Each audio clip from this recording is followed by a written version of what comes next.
Buenas, soy la hermana Marisa Srur de la Asociación Aso Joven. Tenemos el gusto de compartir unas charlas muy buenas con el padre Víctor Manuel Salas, especialista, para llegar a sus hogares, a sus corazones, como un medio que la asociación tiene de querer ayudar en estos momentos y en la vida de cada ser humano. Disfrutémoslo. Muy buenas. Gusto de estar nuevamente en su casa. Gracias por permitirme entrar a sus hogares y que ustedes entren también a la casa cural donde yo vivo, que es un nicho para mí muy importante. Monteverde, Santa Elena, vénganse para acá a disfrutar y a ayudar a los emprendedores de esta zona, que son gente muy trabajadora. Vénganse para acá y van a disfrutar. Yo estaba escuchando, parece que eso fue en abril, pero ayer lo volvieron a decir, y voy a decir el canal, que a veces lo veo, Canal 8, Multimedios, y estaban entrevistando a Marcia Saborío y a la otra compañera que a mí se me fue, que con solo verla me da mucha risa, la compañera. Bueno, ahí la estaban entrevistando a Marcia Saborío. Como es Marcia Saborío, entonces ella dijo una expresión que a mí me llamó la atención. Yo quiero, con el permiso de esta gran actriz, mujer, Marcia Saborío, decir una palabra de esto que vamos a hablar. Dice que ella ha visto carcajadas que son más que alaridos. Una carcajada a veces lo que está diciendo es un alarido. Bueno, eso es la crisis. Gracias, Marcia Saborío, por regalarme esa expresión que yo empiezo. A veces una carcajada es un grito. Y las crisis generan gritos. Uno puede reírse, pero en el fondo lo que está sacando es el dolor. ¿Qué dice? Que lo saca riéndose, claro, a carcajada limpia. Bueno, vamos hoy a ver, tal vez brevemente, no va a ser un programa muy largo, nada más voy a enfrentar el tema de las reacciones emocionales de la crisis. Prefiero ir despacio. Vamos a ver, ¿están preparados? Ya vamos a volar hacia ese mundo maravilloso de las emociones. Claro que una crisis va a generar emociones fuertes. Todos los seres humanos, las reacciones emocionales en una situación de crisis son muy intensas. No nos preocupemos. Normalmente la emoción fuerte proviene del impacto. Es que tenga consideración con usted, con la sociedad. Es que hay un impacto de algo inesperado que va a ser muy intenso. Entonces la persona, el grupo, la familia la va a sentir, y lo que hay que hacer no solo es sentirla, sino canalizarla adecuadamente, porque podemos ser que nos aparezca algo exorbitante. ¿Qué es algo que es exorbitante? Que nosotros no canalicemos adecuadamente lo que produce la crisis en las emociones, sino que nos tiramos ira, fuerte, enojo, cólera, rabia, incapacidad para el diálogo. Eso es muy fuerte, que es natural, pero el problema no es no sentir, no es que estoy diciendo que no sienta enojo, es la intensidad.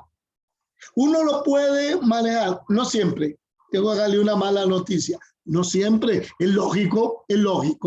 Si viene un tsunami, como hubo una alerta pues hace muchos años, a mí me llamó la atención y la gente del puerto salía, y Monseñor Oscar a la par del mar, tranquilo.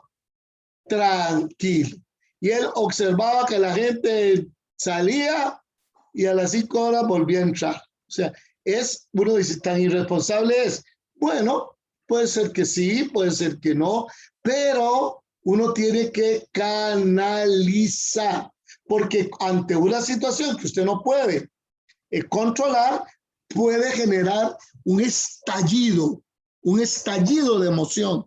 La gente corre, brinca, van carros, chocan. Entonces, son emociones fuertes, ¿verdad? Grita, maltrata, la gente se pone tensa, se altera el sistema nervioso central, en fin. ¿Qué es lo que habría que hacer? Uno tiene que aprender, antes que aparezca la crisis, como cargarse de saber cómo puede uno ir aprendiendo a manejar las reacciones. Ya le dije, ¿se puede hacerlo siempre? No, tampoco. No nos exijamos. Es importante que veamos otro elemento. Otro elemento, las principales emociones fuertes de la crisis. Tristeza, decaimiento. Yo la pongo de primero porque las personas como que se les baja el sistema. Es como que usted tenga una caja breaker y se baja los 4 breaks, se cae. La tristeza, la rabia, el miedo y la culpa. Es triste. Eso depende mucho de los rasgos de personalidad. Una crisis está bien que nos ponga, digamos, en estado de tristeza o melancolía, que es diferente. Pero ya cuando aparece la rabia, que es hermana de la ira y el enojo, y ya cuando aparece otra más compleja que nos paraliza, es el miedo, y al final la culpa, ya eso sí, porque todo el sistema cae. Vamos a ver la tristeza.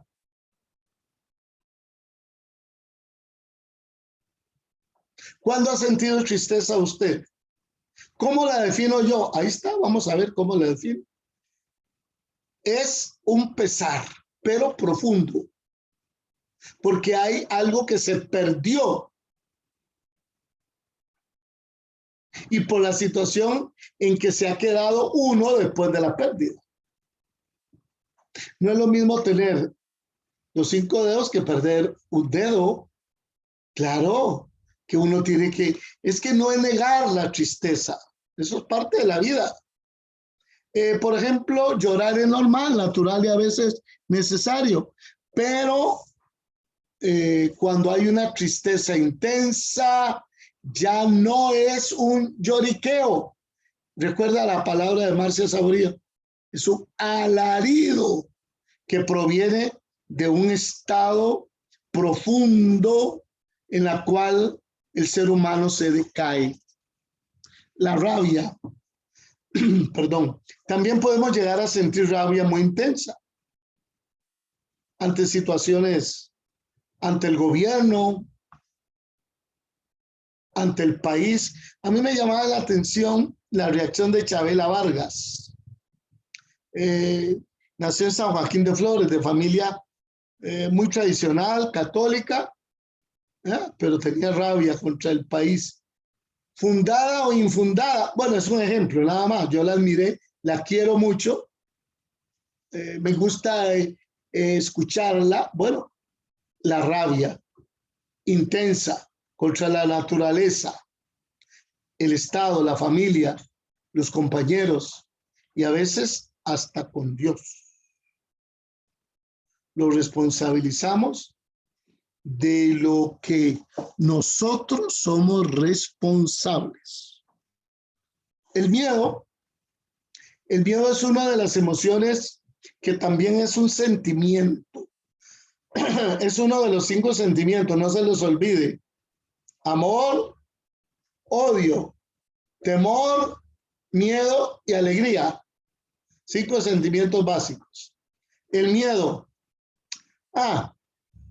Siempre tiene que ver temor y miedo. Temor es lo que yo produzco. El miedo lo que me produce el ambiente, la naturaleza, los acontecimientos, los hechos. A veces tenemos diferentes temores que generan miedo.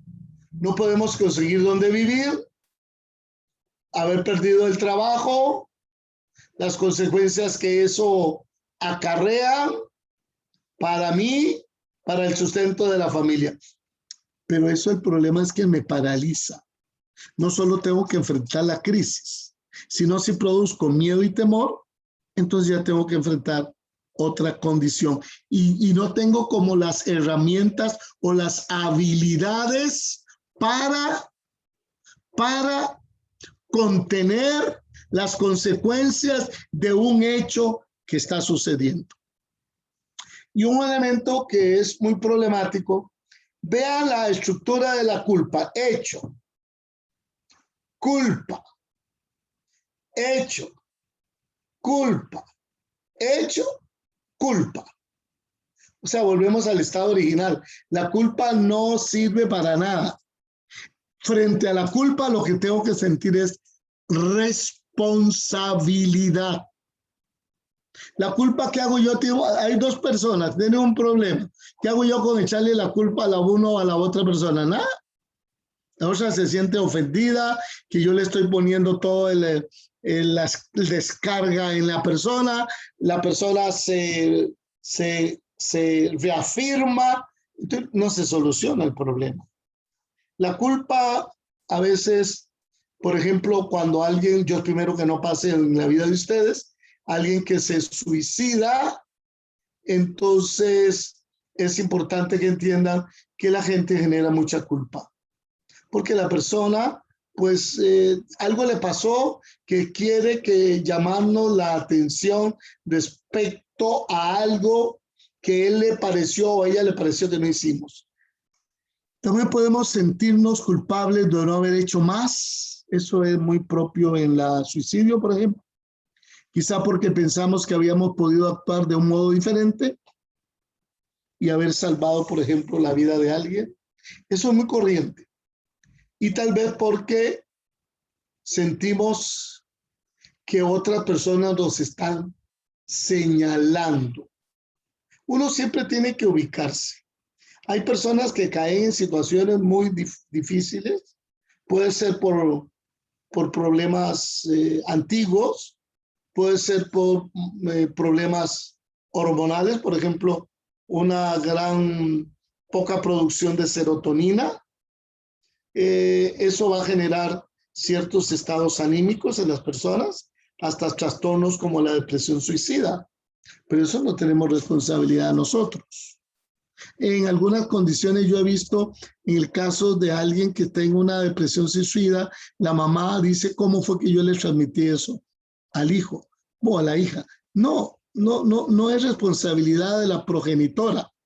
Es que hay un defecto congénito, natural o parcial de una persona, que hay un mal funcionamiento y se puede llegar a situaciones que no podemos nosotros controlar. No la podemos.